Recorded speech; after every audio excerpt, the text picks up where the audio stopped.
പ്രേംകുമാർ, താങ്കൾ നേരത്തെ പറഞ്ഞതുമാതിരി അവർ മുൻ നിലപാടുകളൊക്കെ എടുത്തിട്ടുണ്ട്. ശരിയാണ്. അഭിപ്രായം എന്നുള്ളത് ഇരുമ്പൂലൊക്കെ അല്ലല്ലോ, ഇനിയും മാറ്റാവുന്നതാണ്. അതുകൊണ്ട് പുതിയ ഒരു നേതൃനിര വരുമ്പോൾ മുൻവിധികളില്ലാതെ ഒരു ആശംസ കൊടുക്കാൻ ഉദ്ദേശിക്കുന്നുണ്ടോ? അല്ല, ഇതിങ്ങനെ ആശംസിക്കേണ്ട വിഷയമൊന്നും അല്ലല്ലോ. ശ്വേതാ മേനനെതിരെ കഴിഞ്ഞ ദിവസം ഒരു ക്യാമ്പയിൻ വന്നപ്പം അവരെ കട്ടയ്ക്ക് സപ്പോർട്ട് ചെയ്തുകൊണ്ട് എൻ്റെ മീഡിയത്തിൽ ഫേസ്ബുക്കിൽ എഴുതിയിട്ടുള്ള ആളാണ് ഞാൻ, നിലപാടെടുത്തിട്ടുള്ള ആളാണ് ഞാൻ. നാളെയും ഇവർ 4 പേർക്കെതിരെ അത്തരത്തിലുള്ള അനീതികളുണ്ടായാൽ ഞാൻ അവരുടെ കൂടെ തന്നെ നിൽക്കും. പക്ഷേ ഇവിടെ പ്രശ്നം എന്ന് വെച്ചാൽ WCCയും അതിജീവിതയൊക്കെ വളരെ സൂക്ഷ്മമായ ഒരു രാഷ്ട്രീയ പ്രശ്നമാണ് ഉന്നയിച്ചിട്ടുള്ളത്.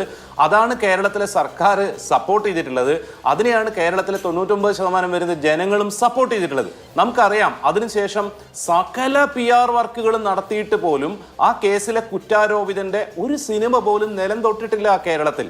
അത്ര പൊളിറ്റിക്കലി കോൺഷ്യസ് ആണ് കേരളം. അങ്ങനെയുള്ളൊരു സ്ഥലത്ത് ആ ചരിത്രപരമായ ഒരു ട്രാൻസ്ഫോർമേഷന്റെ ഭാഗമായിട്ട് അധികാര സ്ഥാനത്ത് എത്തിയ ആളുകൾക്ക് ആ പൊളിറ്റിക്സിനെ പറ്റി ഒരു ബോധ്യവുമില്ല. അവർക്കത് അറിയേയില്ല. 2 പേർ ഒരു മേശക്കപ്പുറവും ഇരുന്ന് പറഞ്ഞാൽ തീരാത്ത പ്രശ്നം എന്ത് എന്ന് ചോദിക്കുന്ന ആളാണ് വൈസ് പ്രസിഡന്റ്. ഇത് മേശക്കപ്പുറവും ഇരുന്ന് പറഞ്ഞാൽ തീരുന്ന പ്രശ്നമല്ല എന്നും ഇതിന്റെ ഉള്ളിൽ വളരെ ഭീകരമായിട്ട് നൂറ്റാണ്ടുകളായി നിൽക്കുന്ന കുറെ പ്രശ്നങ്ങളുണ്ടെന്ന് തിരിച്ചറിയെങ്കിലും വേണം. അതുകൊണ്ട് എനിക്ക് AMMA എന്ന് പറഞ്ഞ സംഘടനയോട് യോജിപ്പോ വിയോജിപ്പോ ഇല്ല.